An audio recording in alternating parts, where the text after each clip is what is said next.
Hi guys, so we're just about to go and have some chemo, but first we'll do an intro for this video.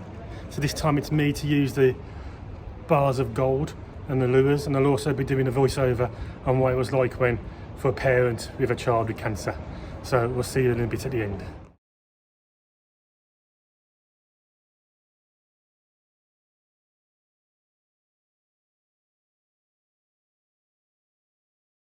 I remember exactly where I was when I was told that Abby had cancer.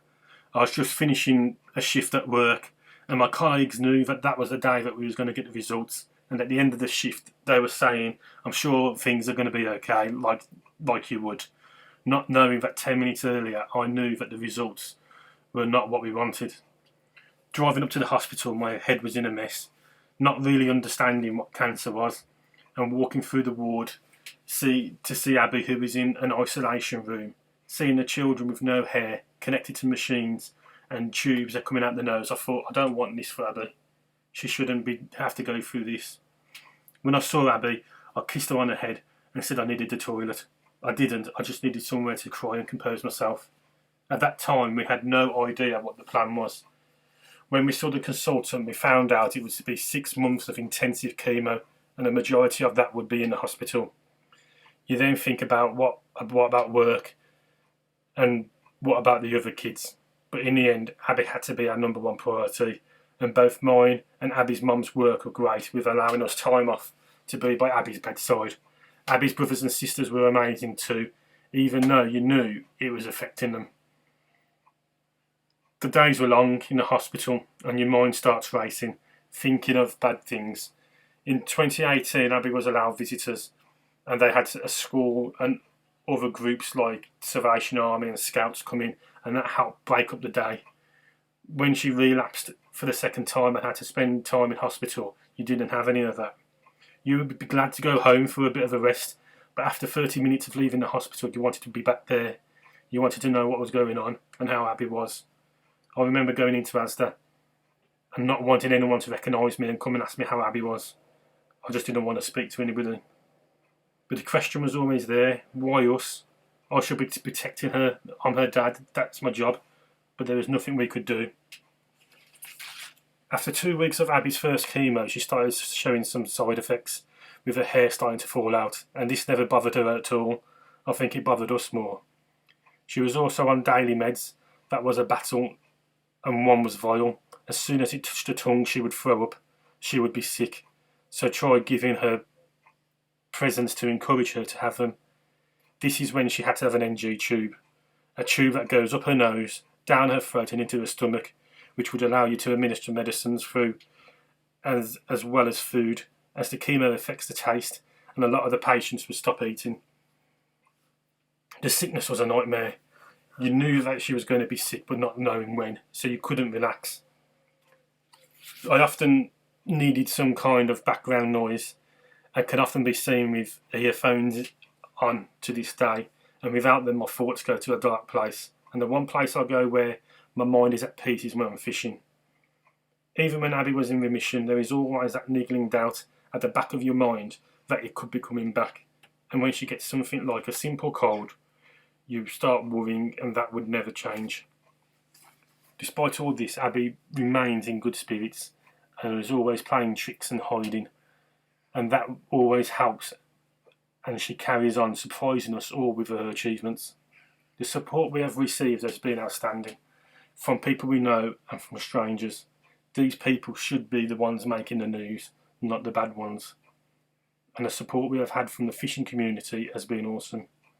If I could advise parents in our position, I would say there's only 3 things you can do. Distract your child.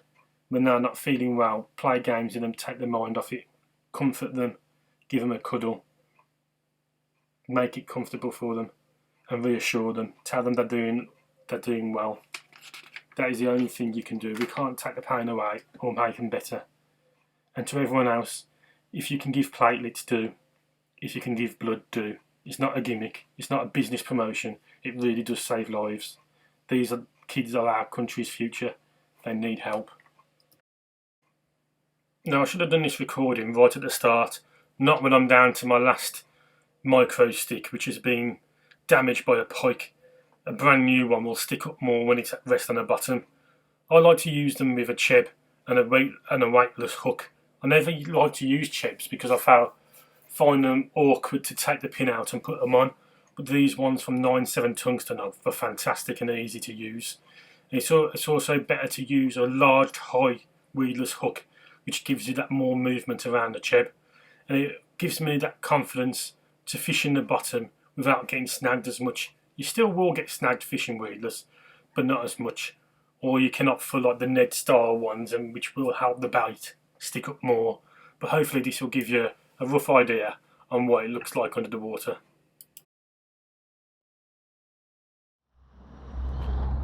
Just aim for that gap in them between them two weeds there, and just see if there's anything lurking down between them.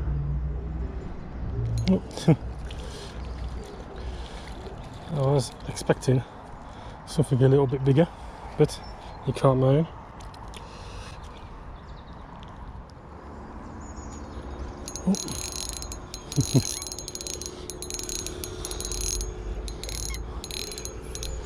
Another little perch. Oh, it's come off.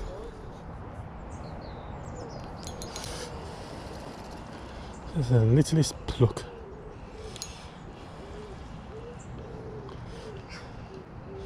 Another perch behind it. That's such a soft bite that was. Just let it drift underneath the tree.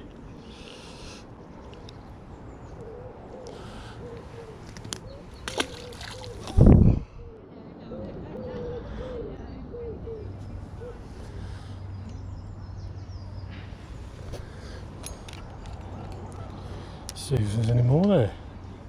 So I just casted it out wide of the tree and just held it on a tight line, and you can see it coming in. See, it's still drifting in by that tree, and then when it stops, just start slowly retrieving it back.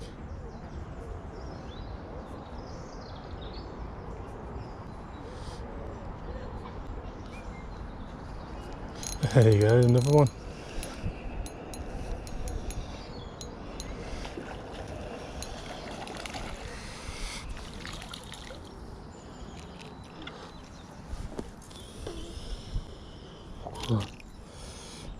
Good sport. That one should go quite deep underneath that tree there. And fishing it weedless gives you that little bit more confidence that you'll be able to get out of snags if there's anything under there. There you go.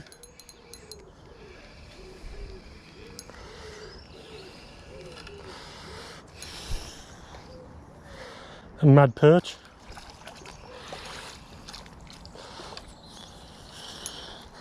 A decent stamp today. It's playing that like it was like a little one, and it ain't bad, look. Yeah, no, decent, that is, isn't it? Oh. Yeah, nice.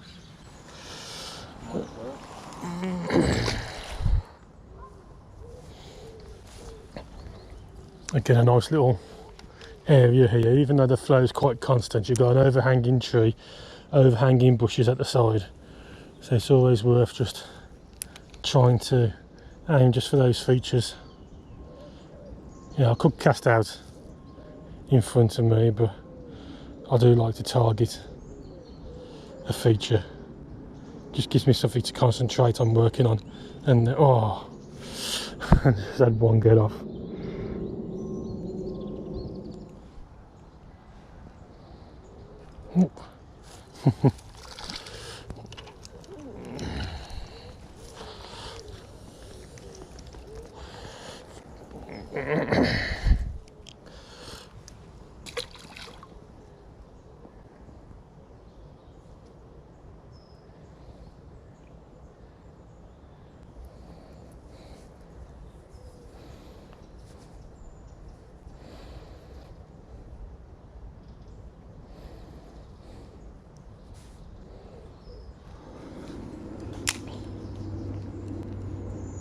So I wouldn't feel comfortable.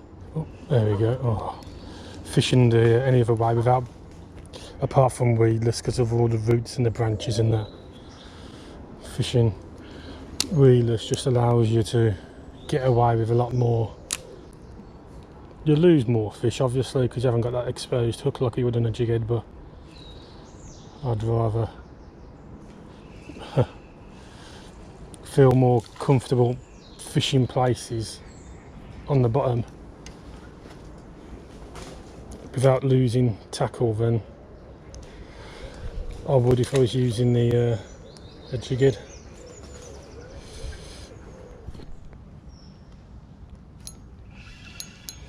Well, this feels pretty decent.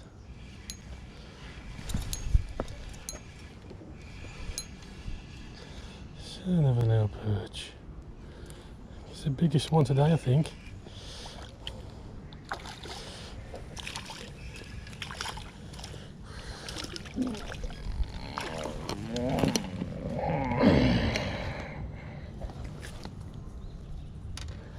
Nice size. Look at that.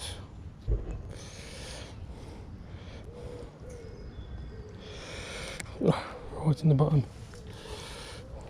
It's a beauty. Very gorgeous.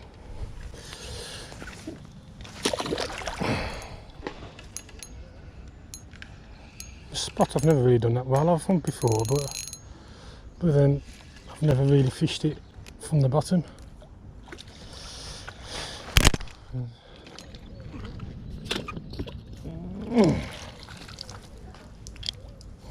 Oh, bloody lovely colours.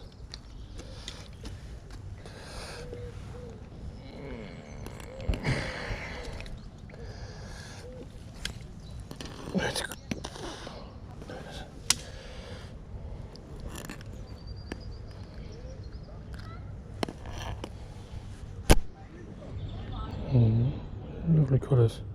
As that's 2 in 2, I'm just going to put this one in the net in the side, just in case there's any more.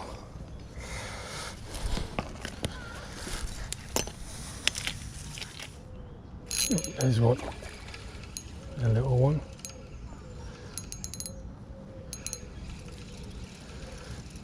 Did it come off? No. Here he is. I know I like that cast a bit further down. Put him in there, make a friend.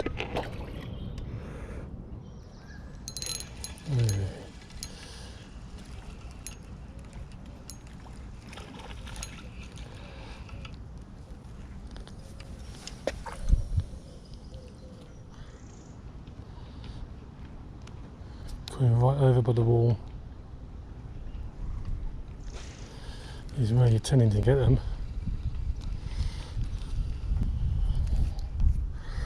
Because you get the weed more in the middle.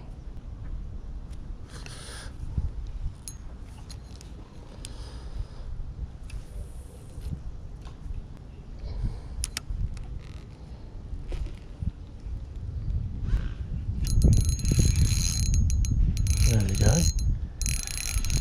That took it on the drop. I've got a bloody loop in my line which I didn't notice. Feels alright.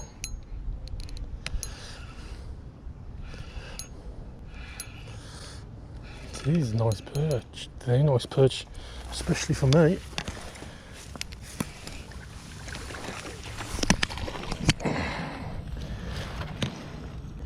Come on, come out. Oh, that's beauty. Yes, that's my biggest perch.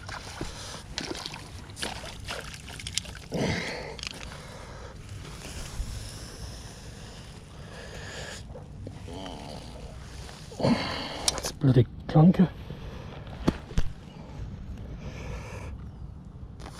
Wow.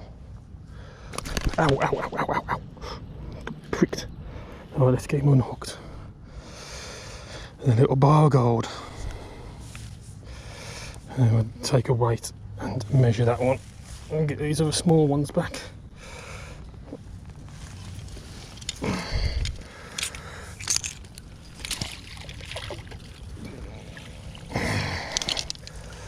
Get that one in there.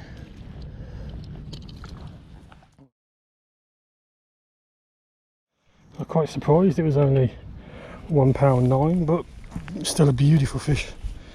A big one for me. Let's see him go.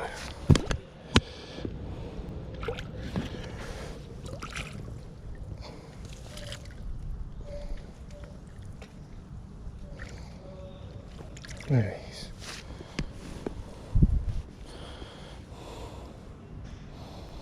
Beautiful. Beautiful fish that was. And just to think I wasn't going to fish this spot. But not massive by any means. And I thought it would look bigger than £1.9, but still an absolutely stunning fish for me. Took it on a drop. Over the far side.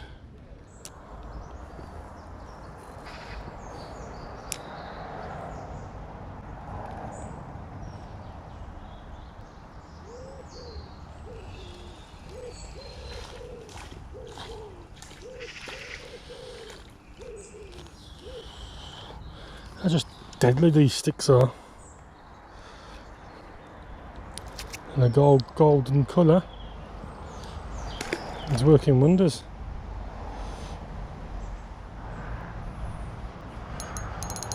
A slightly better one.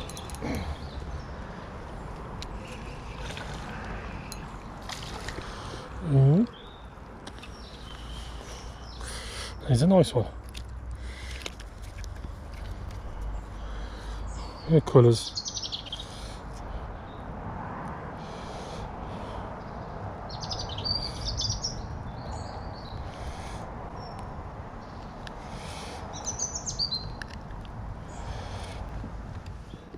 You didn't get a free meal then? No. He probably went back and got it afterwards, but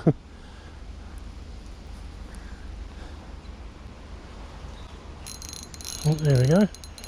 Fish. Nice one. I'm gonna weed. Oops. Shouldn't be.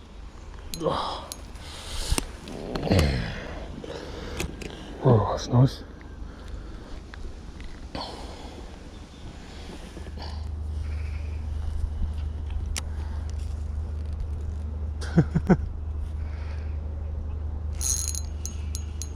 Hey. Oh, it's a little pike. Yeah. Yeah, he's got it. No, I've caught a little pike. Yeah. How cute is that?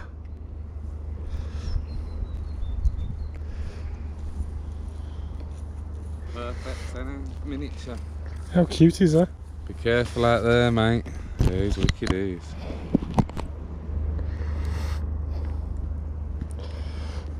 Nailed it. Well, let go. Like a pit bull. Not gonna let go of it. I think that stick's done for now. I've got to glue it back, I think. Look how cute that is. Look at that, man. Pond size. Put on that in the tank. But with these small plastics, what often happens is where the hook goes in after quite a bit of action, it rips and the hook comes out. And sorry for the state of my hands, I've just been decorating some stones. But what Tom has now brought out is this welded glue. And we're just going to put this in here and let it sit, and hopefully it'll become reusable. And I've also pulled the leg off, getting out my pocket, so we'll try and get that back on. But this stuff has been really good, and I'm going to try and do it on front of the camera. So just going to open it up, put some glue in, and just leave that to sit. Anyway, we'll leave this one overnight and see what it comes like at the end. I have done it on some of the other lures, and they've been brilliant. You can reuse it, put another hook back in there. So we'll leave it, and then we'll come back to it tomorrow, and hopefully that will all be stuck together to where you can put another hook through it and reuse it, which is So here it is the night after, and you can see it's all sealed and set. And if I wanted to put a hook into it and fish with it, then I could quite easily do that. It makes the lure longer lasting and usable. £4.50 for that stuff. I think it's brilliant.